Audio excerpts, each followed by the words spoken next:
சிவபக்தர் ஒருத்தர் இருக்கிறாரு. அவங்க அவங்க வளர்த்த பறவை மேல ரொம்ப ஆசையாக இருந்தாங்க. அவங்க மரணம் அடையும் பொழுது கூட அந்த பறவையை நினைத்து வருத்தப்பட்டாங்க. இப்படி அவங்க மரணம் அடைந்ததுக்கப்புறம், அடுத்த பிறவியில அவங்க ஒரு பறவையாகவே பிறக்கறாங்க. ஆனால் அவங்க சிவபக்தராக இருந்தாங்க. அவங்க பக்தி உண்மையாக இருந்தது. மிகப்பெரிய ஞானியாக இருந்தாங்க. அதனால அவங்களுக்கு முற்பிறவி ஞாபகங்கள் எல்லாமே இருந்தது. பறவையாக இருந்தாலும் ஞானியாக தான் இருந்தாங்க. அந்த பறவை ஒரு காட்டில் சந்தோஷமாக வசித்து வந்தது. இப்படி கொஞ்ச நாள் போக, ஒரு நாள் திடீர்னு அந்த பறவைக்கு தேவர்கள் எல்லாம் கண்ணுக்கு தெரிய ஆரம்பிக்கிறாங்க.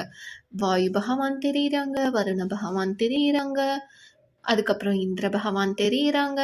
இப்படியே பார்க்குறாங்க. இவங்கெல்லாம் எங்க போறாங்க அப்படின்னு யோசிச்சுக்கிட்டே இருக்கிறாங்க அந்த பறவை. அப்புறம் பார்த்தா யமதர்மராஜனே கண்ணுக்கு தெரியுறாங்க. உடனே பறவைக்கு பயம் வந்துடுது.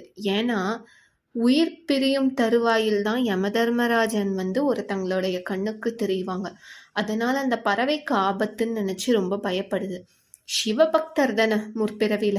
அதனால என்ன செய்யுது அந்த பறவை அப்படின்னா, தவம் செய்ய ஆரம்பிக்குது. சிவனுடைய அருள் கிடைச்சா போதும் அப்படின்னு சொல்லிட்டு. மனுஷங்க தவம் செஞ்சாலே அவங்க சீக்கிரம் வந்துடுவாங்க. இதுலயும் இது பறவை. அதனால அவங்க தவம் செய்ய ஆரம்பிச்சு அவங்க பக்தியில மூழ்கி இருக்கும் பொழுதே சிவன் காட்சி தராரு. என்ன வேணும்னு கேட்குறாரு. அதற்கு அந்த பறவை, உங்களோட நானும் கைலாஷ்க்கு வந்துடுறேன் அப்படின்னு சொல்லுது. ஏன்னா அங்க போனா எந்த ஒரு பிரச்சனையும் வராது அப்படின்னு அது நினைச்சது. அதுக்கப்புறம் சிவனும் கைலாஷ்க்கு கூப்பிட்டுட்டு போயிடுறாங்க. அப்போ சிவன் என்ன செய்யறாங்க அப்படின்னா, ஒரு குலம் அந்த பறவைக்கு கொடுக்குறாங்க. நீ இந்த குலத்துல தான் இருக்கணும், இங்க தான் நீ சந்தோஷமா விளையாடணும், எல்லாமே செய்யணும். ஆனா இதை தாண்டி நீ வெளியெல்லாம் போகக்கூடாது அப்படின்னு சொல்றாங்க. சரின்னு சொல்லிட்டு இந்த பறவையும் அங்க போய் சந்தோஷமா இருக்க ஆரம்பிக்குது. அப்புறம் சிவன், சரி நான் பார்வதியை பார்த்துட்டு வரேன், நீ இங்க சந்தோஷமா இரு அப்படின்னு சொல்லிட்டு போயிடுறாங்க. அதுக்கப்புறம் அது அப்படியே விளையாண்டுட்டு இருக்கு. அப்ப அந்த பறவைக்கு ஒரு பெரிய மாமரம் தெரியுது.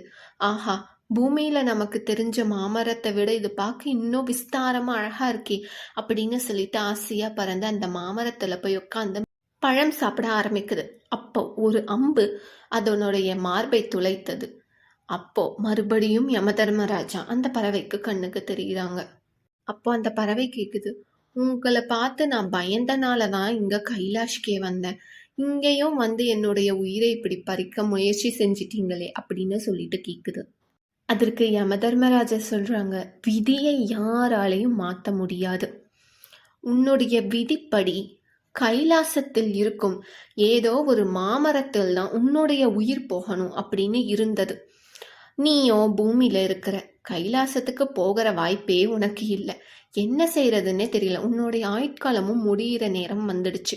உன்னை எப்படி கூப்பிட்டுட்டு போறதுன்னே எனக்கு தெரியல. அப்பதான் சரி, எல்லா தேவர்களும் வந்தோம், பலவந்தமாக இழுத்துட்டு போயிடலாமா அப்படின்னு யோசிச்சு. ஆனா எவ்வளவு பலவந்தமாக இழுத்துட்டு போனாலும் விதிப்படி நீ அங்கதானே வரணும். ஆனா அது சரிப்பட்டு ஆகாதே. அதனால் என்ன செய்யறதுன்னு தெரியாம எல்லாருமே அப்ப போயிட்டோம். ஆனால் நீயே சிவபெருமானை வேண்டி கைலாசத்துக்கு வந்துட்ட. என்னுடைய வேலை சுலபமாக போயிடுச்சு. விதி என்றுமே மாறாதது. நீ என்னுடன் வந்துதான் ஆகணும் அப்படின்னு சொல்றாங்க. அப்புறம் சிவபெருமான அந்த இடத்துக்கு வந்துடுறாரு. அப்புறம் சிவபெருமானும் சொல்றாங்க, உன்னுடைய விதிப்படி நீ இங்கதான் மரணம் அடையணும். அதனாலதான் நீ கேட்டதுமே நான் உன்னை இங்க கூப்பிட்டுட்டு வந்துட்டேன். நீ என்னுடைய பக்தர் தான், அதனால வருத்தப்படாத. விதிப்படி மரணம் அப்படிங்கிறது நடந்துதான் ஆகும். அதனால நீ இப்போ யமதர்மராஜாவோட போனாலும் கடைசியில நீ என்னுடன் தான் வரப்போகிற. ஆனால் இந்த விதியை பற்றி புரிந்து கொள் அப்படின்னு சொல்லிட்டு சிவபெருமானும் சொல்றாரு. இறைவனாகவே இருந்தாலும் சரி, விதியை மாற்றவே முடியாது. நன்றி, வணக்கம்.